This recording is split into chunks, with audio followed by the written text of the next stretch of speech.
I'll quickly start with some of the insights that we have learned during our work in the space. So a few key points that we would like to highlight is that countries worldwide now are promoting SAF adoption. A lot of it is being driven by regulations.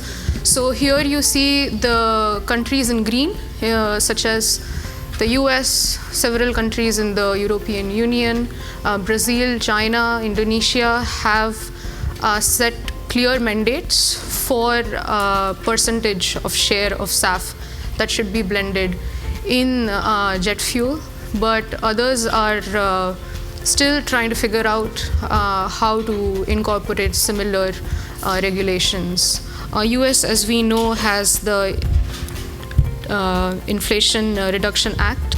It has the tax credit of $1.25 to $1.75 per gallon until 2024. And then we also have other Sustainable Skies Act, Clean Fuel Production Credit, and similar regulations.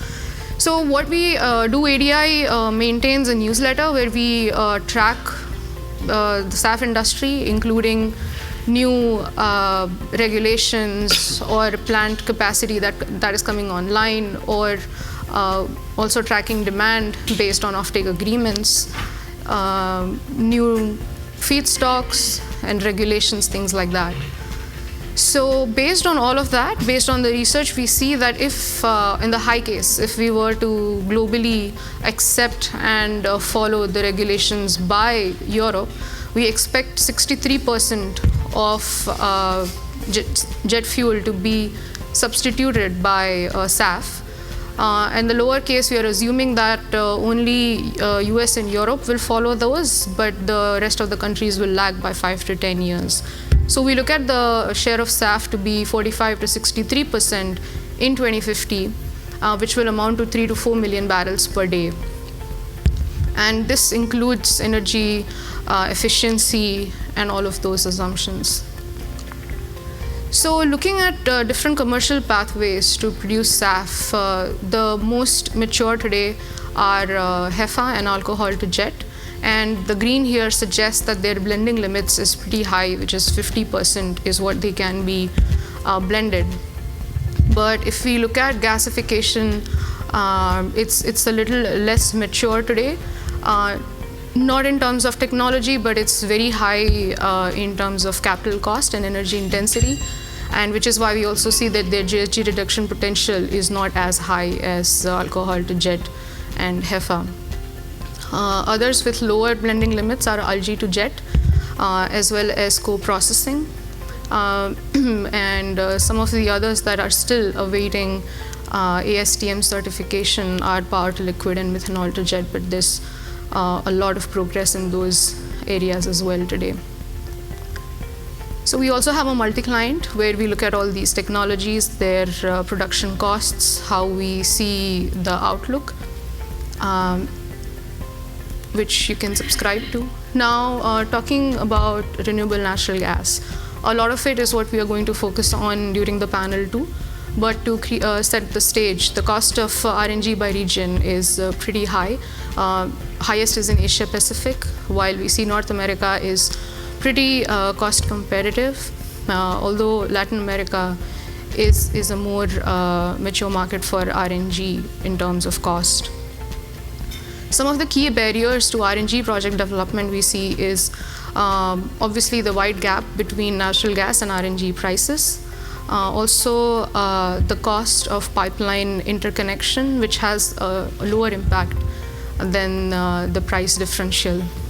Also policies and incentives related to pipeline injection are driving some of the investments in RNG, but also there still needs to be an increased investment from the sustainability point of view to be made into RNG project development.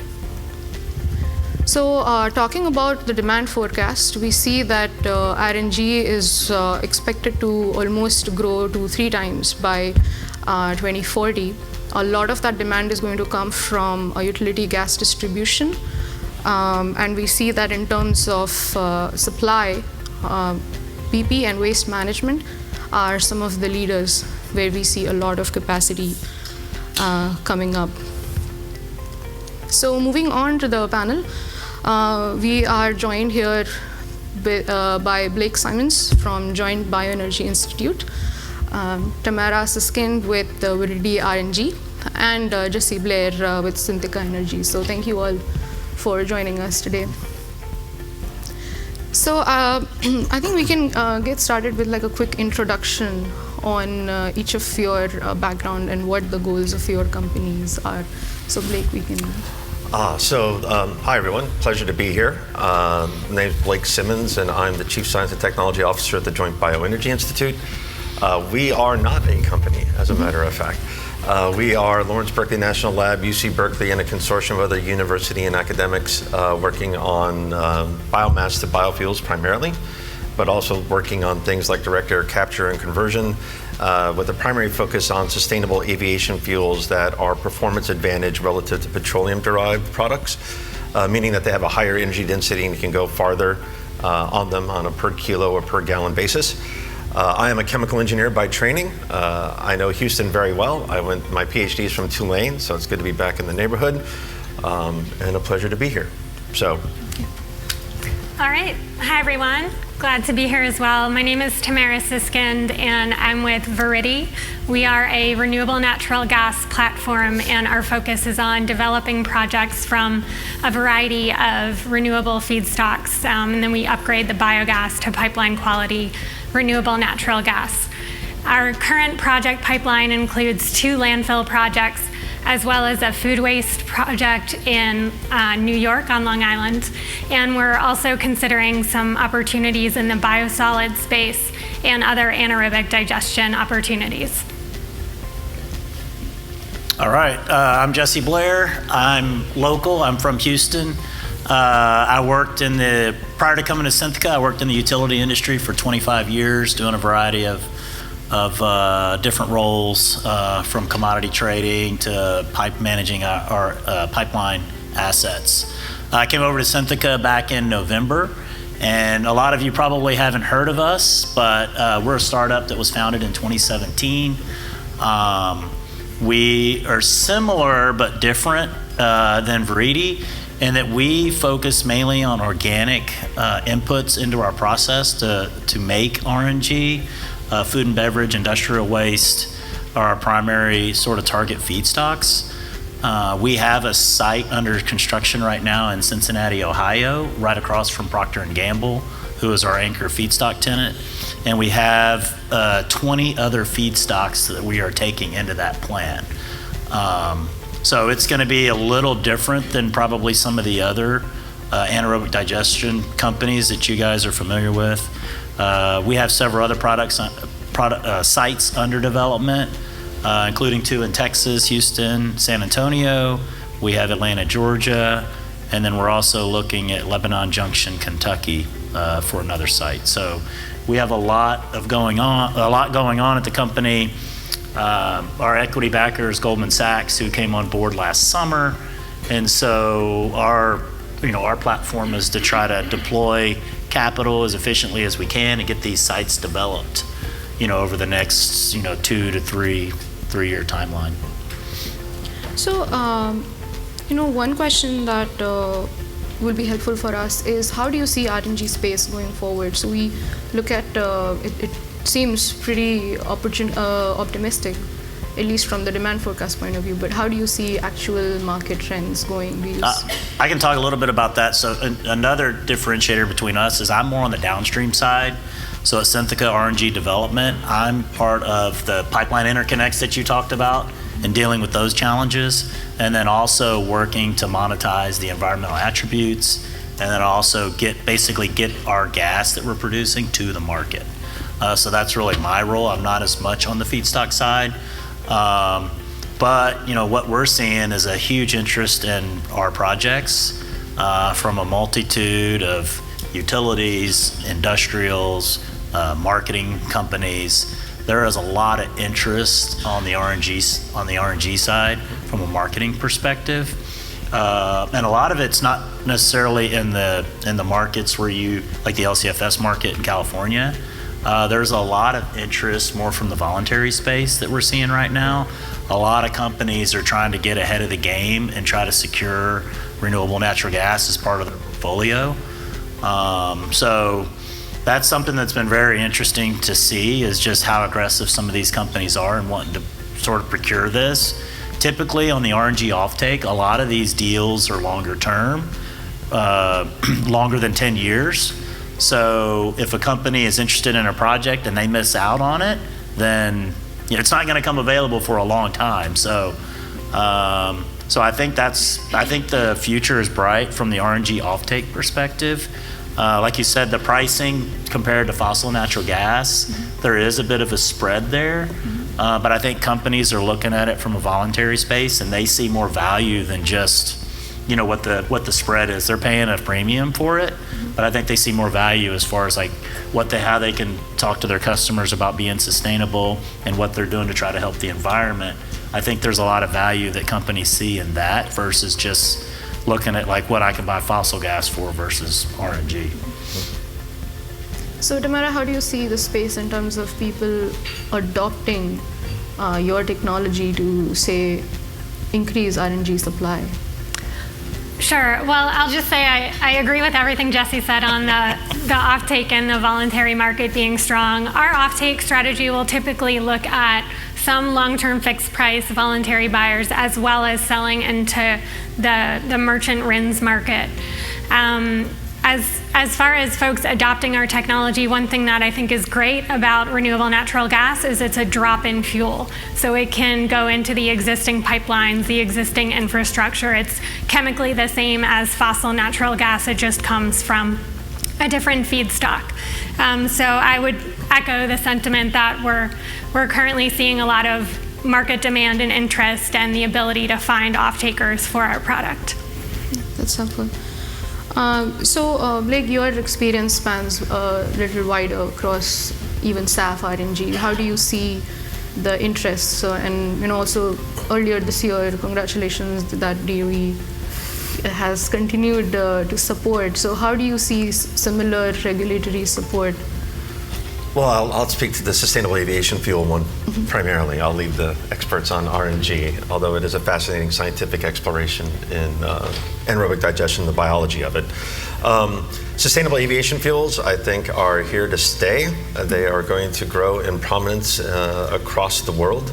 The BioEnergy Technologies Office within Environmental Energy Efficiency and Renewable Energy at the Department of Energy has made sustainable aviation fuels a grand challenge. And you've seen a pivot away from cellulosic ethanol or other alcohol-based fuels into blend stocks for gasoline and diesel, and a pivot basically to aviation.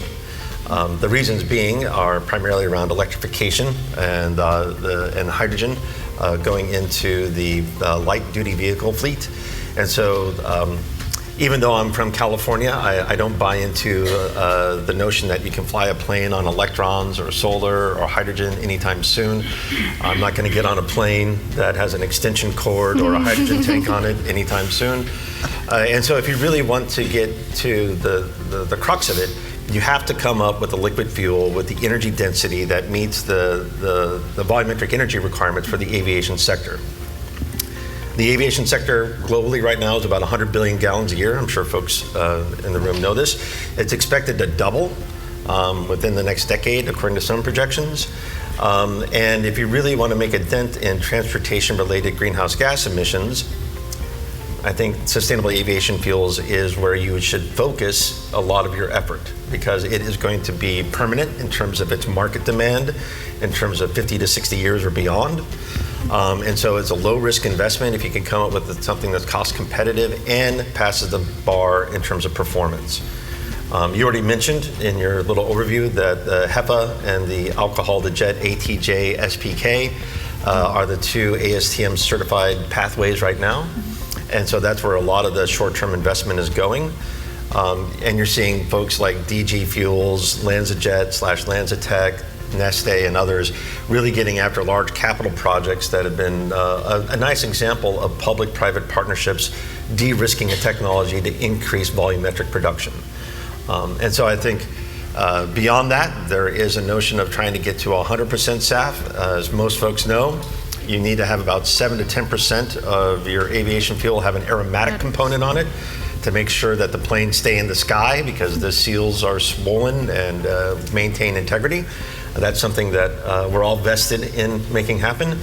But there are alternatives coming out of the military that look at the renewable-based alternatives to aromatics that could displace even that resistant market force from conventional petroleum. So I think there's a multi-pronged aspect here for success on SAFs. I don't think it's going away. I don't think it's a flash in the pan. I will say its primary challenge is cost and being cost competitive with conventional fuels, but I think you're seeing slow market progression and S&T improvements that will be incremental in nature, but will nonetheless decrease the price pressure. That's helpful.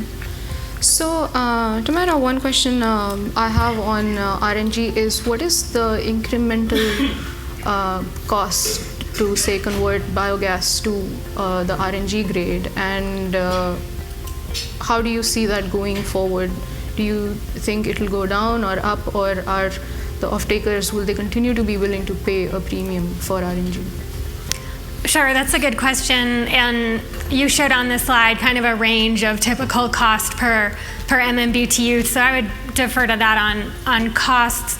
I will say some of the folks at Viridi, prior to Viridi, were in the space before it was called renewable natural gas. So it has been economic in the past just at a landfill. When you have the methane stream anyway, it's been possible to cost competitively clean up the gas and inject it into the pipeline, even pre-incentives. Now that there's this market for low carbon fuels, that obviously expands the amount of renewable natural gas that is economical. As we mentioned on the offtake side, we continue to see demand and commitments from the voluntary market, as well as new markets on the clean fuel regulation side. So Canada now has a clean fuel standard. New Mexico recently signed into law a state level low carbon fuel standard. So we've been continuing to see regulatory as well as voluntary support for renewable natural gas, as well as clean fuels in general. Okay, that's helpful. I want to touch on something, just kind of a follow-up. It made me think when Blake was talking about the size of the market for the SAF market and how it can be 100%. Mm-hmm. The RNG market, the total capacity of every RNG available facility came online cannot basically supplement the fossil fuel market. I mean, it's just not big enough. I know there's numbers out there, 15 to 20% maybe can be RNG. But I think where we're headed is you'll have 20% RNG, then you're going to have RSG, responsibly sourced gas, and then you'll have hydrogen. And I'm talking probably 20, 30 years from now, but I think that's where it's headed. I mean, RNG will definitely be a component, but it can't be the big, like SAF can. It can't just be like, hey, let's just do all RNG. There's just not enough capacity to do that. So you made a good point. I just wanted to point that out for the audience that the RNG market just cannot. We can't just get rid of all of our fossil fuels. And can I add to my comment to clarify just real quick on that? Even though I am an academic, I do live in the real world. Oh, really? Yeah, really. And I'm a serial entrepreneur with a lot of startups in the space too. So even though I have said that 100% SAF could be compatible with airframes, it's not to say that I envision anytime soon going to 100% blend stocks and displacements of petroleum. I think petroleum-derived fuels are, as you showed in your plot, are going to be involved in this, and it needs to be a partnership as opposed to a competition between renewable and conventionals. And I really like the premise from an earlier presenter today about focused on emissions and looking at the entire life cycle balance to try and drive that energy transition in a sustainable, affordable, and profitable way. Because without all three, I don't think you're going to achieve the scale up and deployment that you need in order to attain those lofty environmental goals. And so, and I see a lot of folks that engage in the circular firing squad on this and the competition between renewables and petroleum. And I think we need to change that dialogue into one of partnership to try and go after mutually defined goals that are beneficial to everyone. So just to clarify a little bit. Oh, that's helpful. So Jesse, a question for you is, when it comes to pipeline interconnects, are there like any glaring barriers that you are trying to address when it comes to, say, even regulatory or operational challenges? Yeah, I mean, you don't, I mean, there's a lot, but you don't have a project if you don't have an interconnect. You can't get funding for the project. You know, nobody's going to back a project until you get that pipeline interconnect. And that's basically what I did in my prior role. Is all I did was work with all the pipelines and getting interconnects. So I'm very familiar with that process. And I can tell you in California, they have some pretty crazy rules around interconnects and it's very, very, very expensive in California. So we don't have plans to go to California anytime soon. But I think there's a lot of challenges because every pipeline, every company is different on what they require. There's one that I'm working with right now where they want you to flare basically for like a month before you can prove that the gas quality meets their spec before they'll even let you in. Others, you know, it's like, okay, we'll take a sample, you're good, start flowing right away. So there's just a lot of variability in working with a lot of these companies, and that includes utilities as well. Utilities, you know, each utility is mandated by usually by their state regulatory, and they have certain requirements. Some have tariffs, some don't. Some have interconnect tariffs, some don't. So each situation is unique, but they all say, we want this on our system. Like, we want this gas. But then they give you the price, they give you the parameters of what you need to do, and you're like, are you sure you really want this? Because you're way out of bounds from what everybody else is offering, you know, in some other markets we're working at. But, you know, I worked on a project in my former company where the pipeline, the interconnect was a mile away, and we just could not work it out with that pipeline company. And so they decided to truck it. They decided to just put it in a CNG vehicle and truck it to an interconnect, you know, 20 miles away, because they felt like that was more economical to truck versus building the mile to this pipeline company. So I think there just needs to be more standardization. I will say this, one of the pipeline companies, Interstate, has been very open to looking at what other pipelines are doing that are more friendly. Some friendlier pipelines that we've seen are the Canadian pipelines, like Enbridge and TC Energy, have been very RNG friendly with some of their offerings. So we're trying to help just facilitate that information flow to some of these other pipeline companies, just so they can see like what's working. Because I think they want to do it. It's just you have some, you know, maybe on the engineering side that this is a little bit newer and they're just trying to get comfortable with like, what is RNG? What are you putting in to make it? And those types of things. It's getting those folks comfortable with the process and showing them that it can be done. These other companies are doing it, and it's time for you guys to get into the 21st century on this stuff. Because some of them are pretty old school.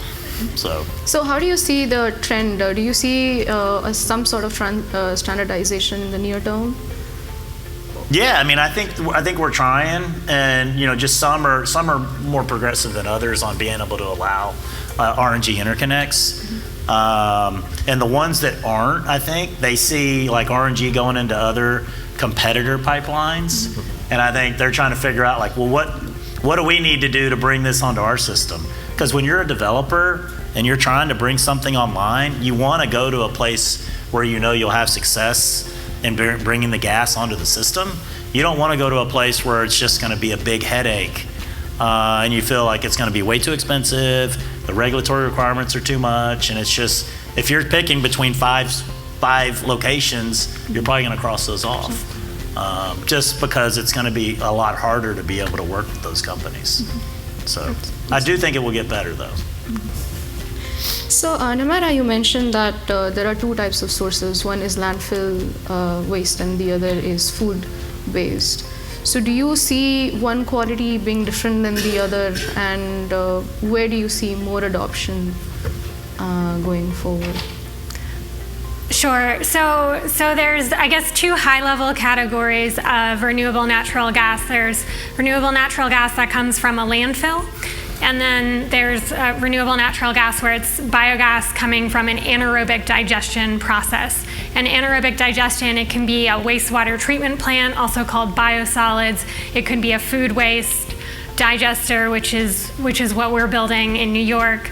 Or it could also be ag waste, dairy manure, swine manure, as well as cellulosic materials that are co-located to some of the dairies and swine farms.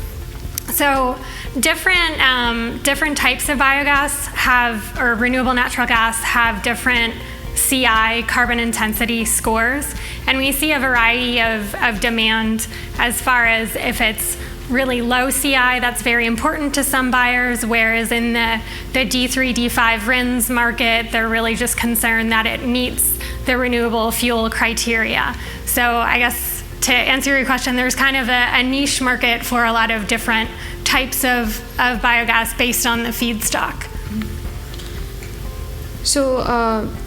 So you mentioned that there's one where they actually look at the carbon intensity, where the other where they are looking at, okay, it just has to be RNG. Mm-hmm. Where do you see more growth, say, in the near term? It's a good question. I guess even within the voluntary buyers, I don't know your perspective, Jesse, on voluntary buyers, but there are some voluntary buyers that are really just interested in having renewable natural gas that's biogas based, and they might have a threshold CI score, but it isn't as negative as like some of the hydrogen folks that are chasing the 45V, 45Z will have very kind of strict negative CI targets for the RNG they're buying.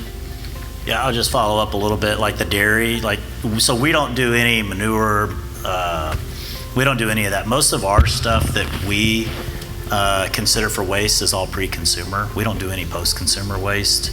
But like if you talk about a dairy, it has the lowest CI score because a lot of it's based on methane avoidance. So at a dairy, normally they will just, all the waste just goes to a lagoon and then evaporates into the atmosphere. So when you think about methane, it's like 80 times worse than CO2 emissions.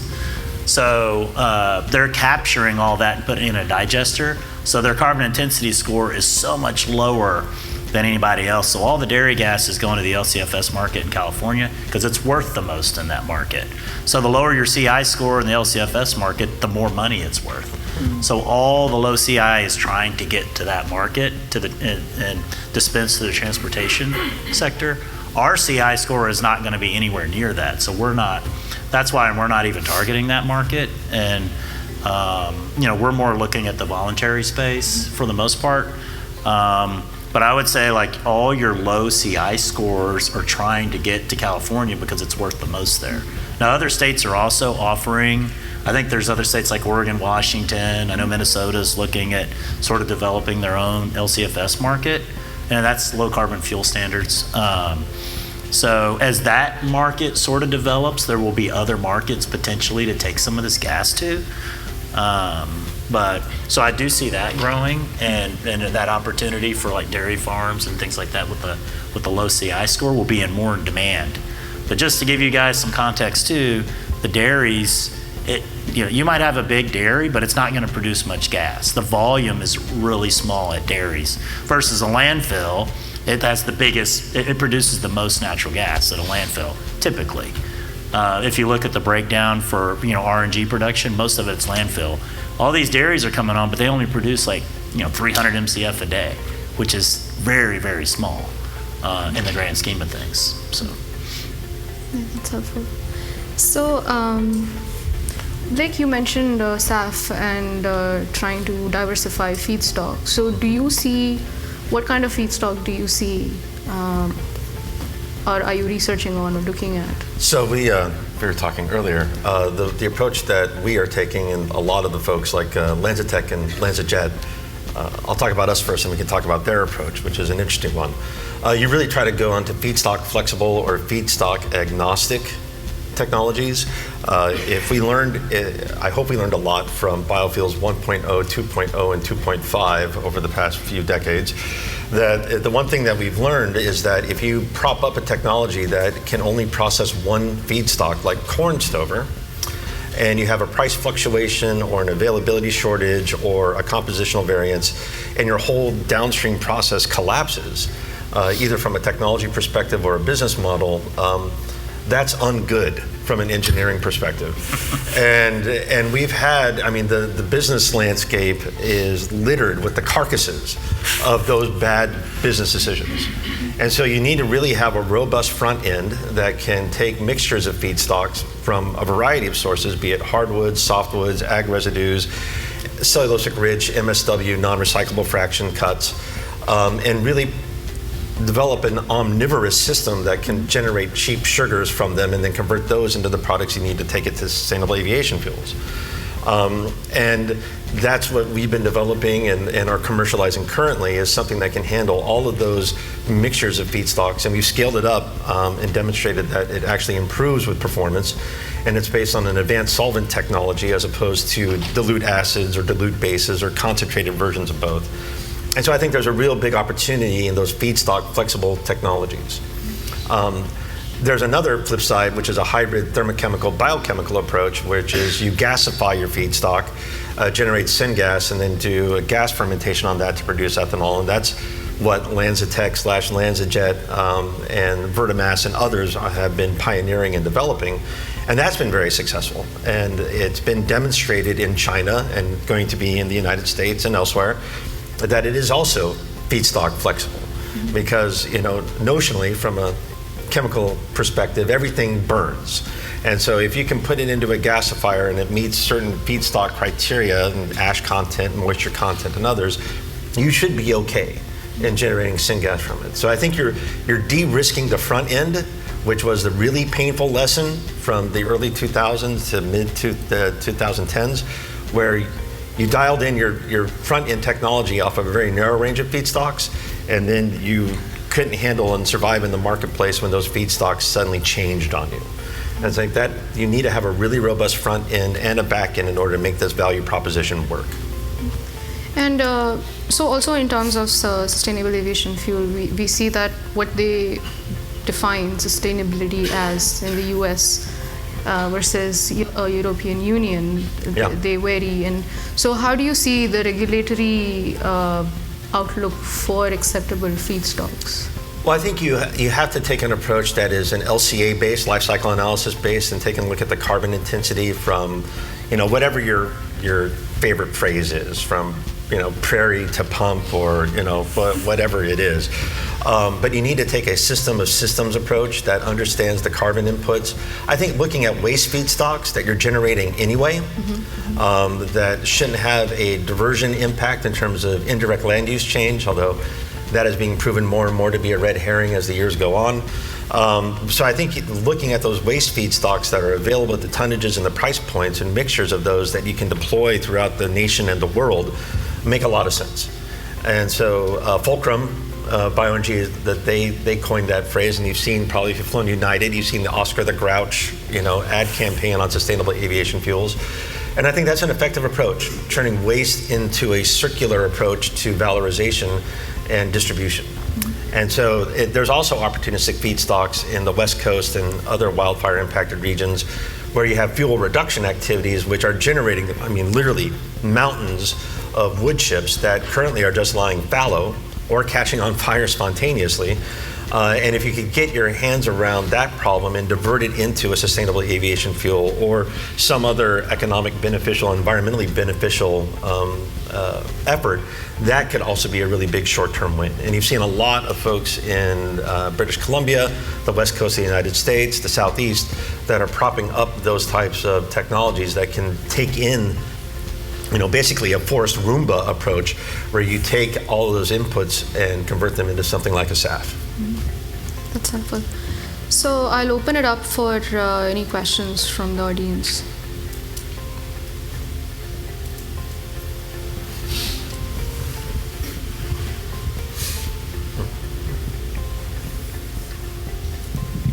Thanks.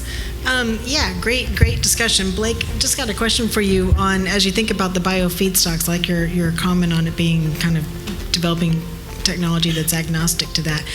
What's your thoughts on biofeedstock now competing for either going in to make a low CI product or now even voluntary credits?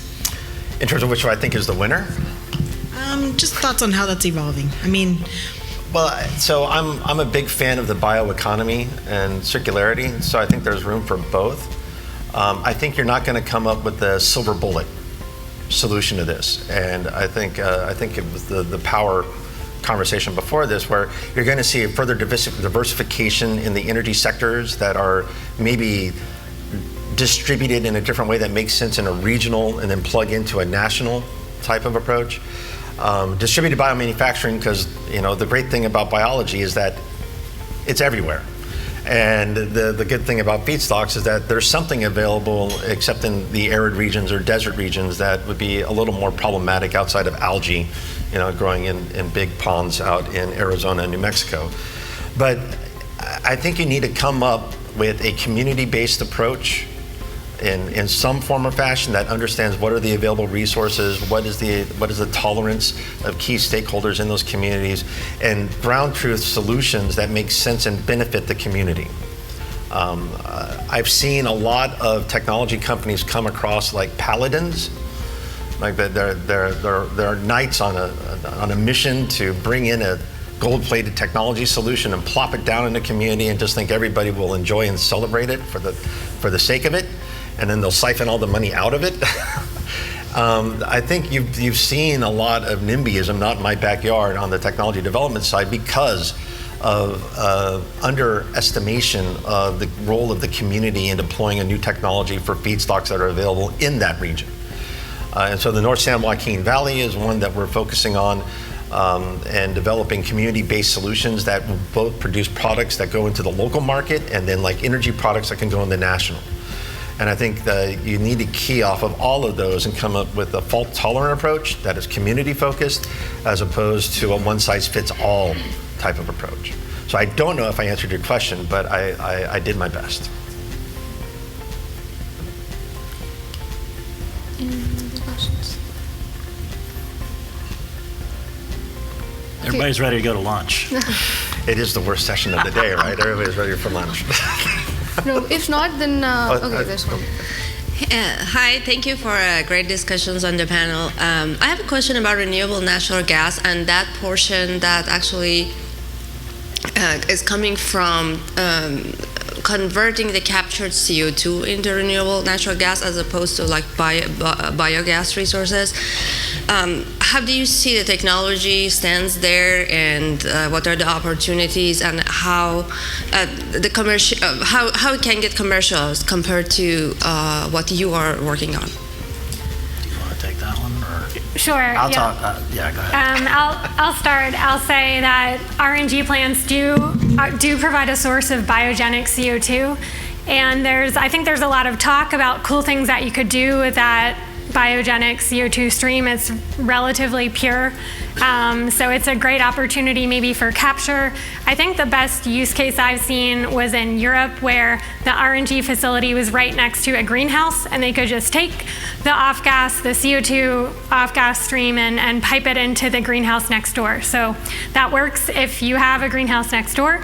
There's been a lot of discussion about, we could make food-grade CO2. There's demand for food-grade CO2. A lot of talk about it, and I haven't seen as much executed on that. But Jesse, curious on your thoughts. I don't know that we're necessarily competitors, but we kind of are, I guess, maybe a little bit. So, but we are looking at that CO2 and trying to figure a way to monetize it, either through credits, food and beverage, other outlets. And so that's going to be part of my role too, is to try to the monetization of the CO2. We are hearing there is a lot of interest in CO2 from the RNG production, but there really, from the people I've talked to, there really hasn't been a transaction yet, a commercial transaction to like sort of set the bar on what something would look like. So I mean, but we're actively looking to see, if maybe we can be one of the early movers in that space. Can I Yes. add? Another interesting component, and this is something that the Director of Capture Hubs are exploring, the CO2 to products realm as well. So developing a mineralization center that can do renewable concrete production, or going into that composite material that has a long permanence time, meaning over 100 years, ostensibly. Yeah. Also, there's some great work coming out of the Department of Energy and in Europe and in Canada about going from CO2 to things like formate or methanol, and then you can use those as platform chemicals to take to a variety of different end uses. And so, in the discussion and I will call it rapturous enjoyment of carbon capture technologies, there's also a need for something around CO2 to products, or CO2 to something that can go onto the economic landscape and not just a sink into the planet's crust entirely. So I think there is a play there for CO2 to products that I know folks in the ethanol space and in others in the carbon capture space. Semvita here in Houston is looking at turning that into fuels and beyond. And I think taking that integrated approach to de-risking the technology and trying to balance the economic investment with the environmental payout in the form of a carbon credit or something else is something that we really need to pay attention to and take advantage of.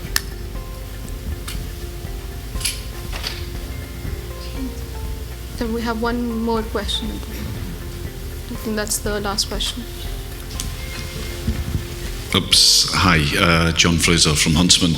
I was just wanting to build on a little bit on the discussion there, but rather than look at the use of the CO2, was thinking about the renewable natural gas and the sort of size of the plant, and to see whether or not you considered tapping into the earlier discussion and putting that to hydrogen. And having a really green solution, because replacing natural gas with renewable is fine, but if you burn it, you're going to release all the CO2. So I wonder if that's, or interested to hear your views on whether or not you think renewable through to hydrogen and into the pipelines might be of interest. Want me to start? Sure. One of the issues, though, with putting hydrogen as a pipeline into a pipeline is a lot of companies want to limit the amount of hydrogen that they allow in their line if they're blending it with natural gas. So, that's one of the issues with hydrogen, is how do you transport it?